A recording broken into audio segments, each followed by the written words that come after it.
Well, I gotta get going. Now that I got it all set. Jeez. This sounds like crap. I'm not used to this. It plays like a Gibson. It's all set up. He put on Ernie balls, which I told him GHS boomers. I've been using that forever. Here's my mini. I was gonna say, look what he did. He shrunk it, but I've had this out before. I'd plug it in and play it for you. Here's the hole right here to plug it in. That's the pickup, and they're completely useless unless you're just using it to just, you know, plug into like a PA in a club, a little small coffee thing. But I've gotten, you know, I've played this through 3 stacks, and it just squeals unless I'm constantly picking fast and just random picking. I try to tune it to like these, either these 4 or these 4, and usually if I do it to these 4 I can just, you know, do treading, but it's hard because of the damn, but it's cool. I built this a long time ago. The best thing about it is that truss rod cover. It doesn't have a truss rod, I just put it on there. This is just, you know, when I get in my own place again, when I can move back up to Utah, this will just be on the wall with all the other. I got like 20 of these almost. I think about 20. Because I was trying to, you know, I have the Sandoval, so we'll start Sandoval, and it'll be my version of what he should have done, then the version that he told me he wanted.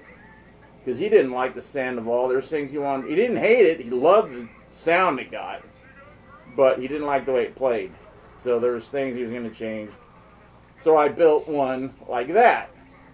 And then I built one with a Kaler because he said he was going to go with the Kaler. For 2 reasons. He liked it, and nobody else had it, especially Eddie Van Halen. So that's what he was going to do. So I've got one with a Kaler, and it's great. I don't have any bow ties because I got sick of having bow ties put on because it's expensive if you're getting them done right.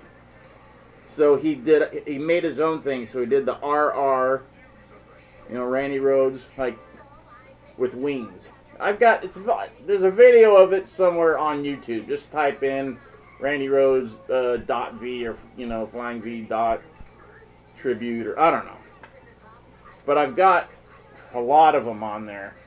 And then of course the Rhoads one that I had made, and on and on and on, like the 83 or 84, the first production model.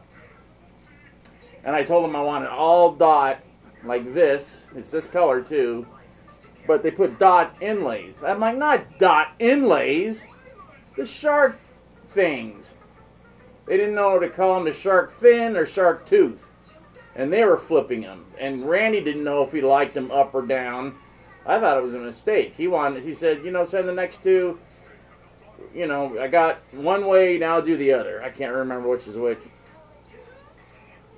It's just, I don't like my life being just of Randy trivia, because I know more about him than I know more about me now. It's just crazy. And then if I get something wrong because of my eyesight, like I thought pitcher, I go, well, who is that? Phil Collins from Def Leppard? And then I realized couldn't be. And then everybody's correcting me. That's Lindsey Birdland, whatever the hell his name is. I'm like, oh, of course it is. It doesn't even look like Phil Collins. He's fat and he's big and he's got more hair. And he, you know, Phil was still in Girl. He wasn't in Def Leppard, and Def Leppard wasn't on tour with him yet. When I was telling the story of back east, this guy was telling me he went to the show and they booed Def Leppard off the stage. They actually played their set, short set, and then they got off and they were just really bummed. And Randy came out before the show and just cussed out. He says, you don't do that to a band.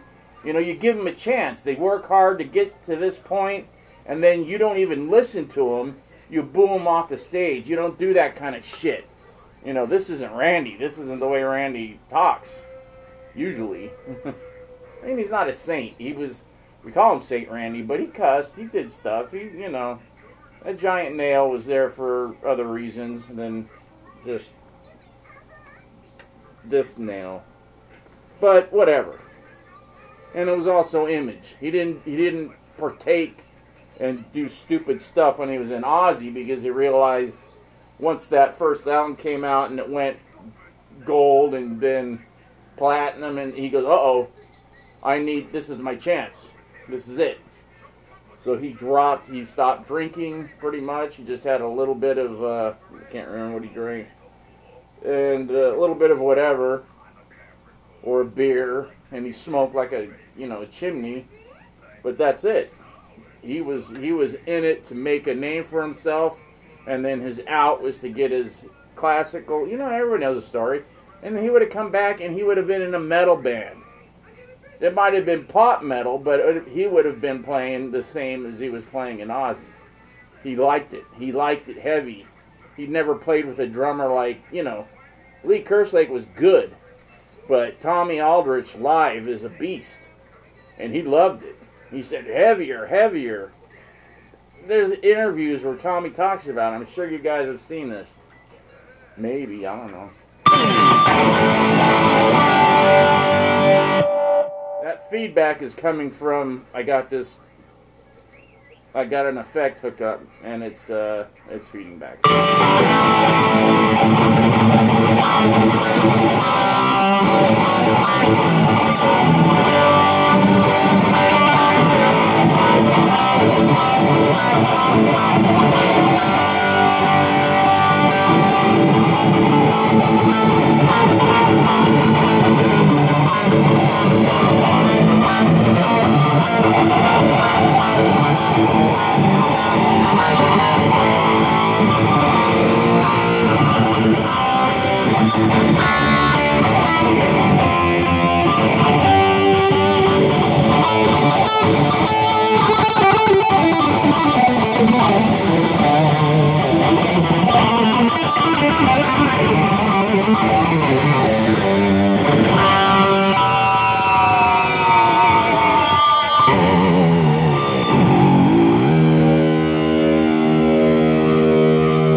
I gotta get used to this.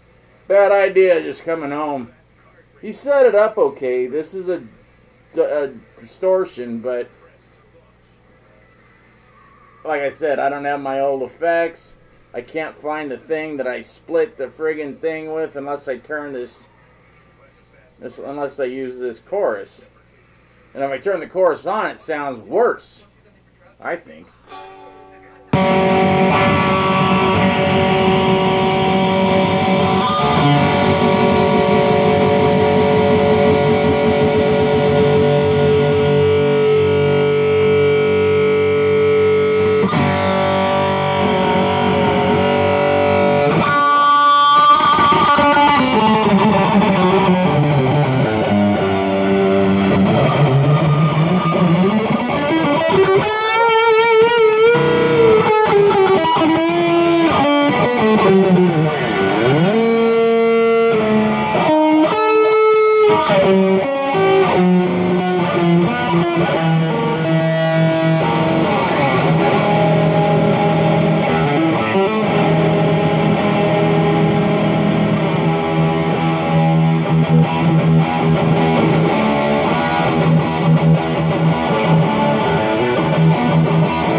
I'm done.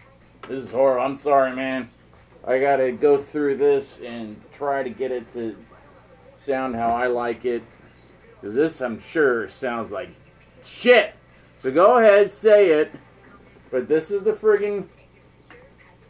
This isn't an Asian. This isn't a... I'm not going to say it. It makes me sick when they call every guitar a Gibson. It's stupid! Is this a Gibson? Gibsons that are made illegally in Gibson factories are that. But I don't even call them that. Because a Gibson sounds like a little muskrat that you want to blow its head off. That would be a Gibson to me. Say, oh, look at it. Bam! So, I don't say it. But, I've got my theories on why this doesn't sound how I think it should. And I told him to take out one spring because I'm used to the EVH thing. This thing is like, you know, working out pulling this thing down. That's how Randy's was though, but he didn't really use it. You know?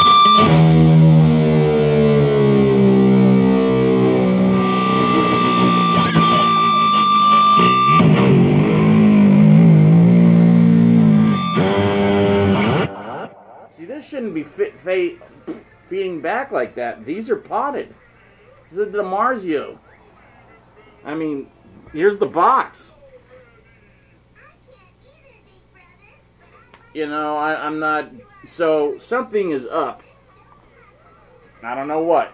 I'm going to figure it out, but sorry you didn't get a shred today, but it's not happening, I don't think.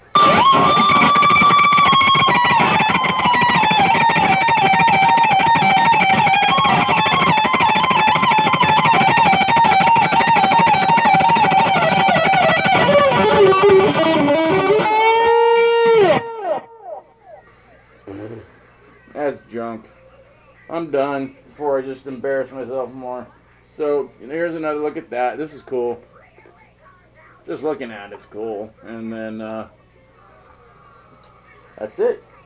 I was gonna, amaze you with the with some Randy stuff on this guitar, but I get it back after almost 2 weeks, and it's a different guitar. Plus, he put slippery crap on the strings. I don't like that. I like a little tension. So I'm like, woo, woo. Oh, no. So there's some stuff I gotta go over on this. I might have to take it to somebody else. The guy did a good job. It's for, what it is, but...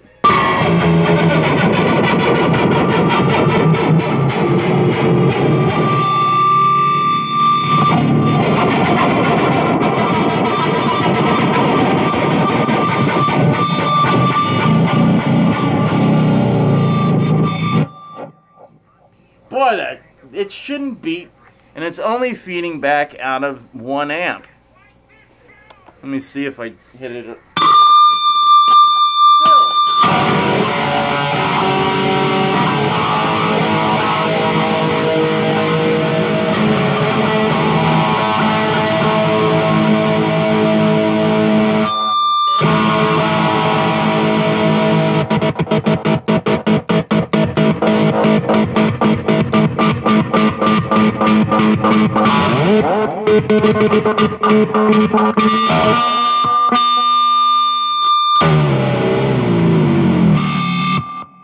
Oh, that's driving me. It's only coming out of the line 6.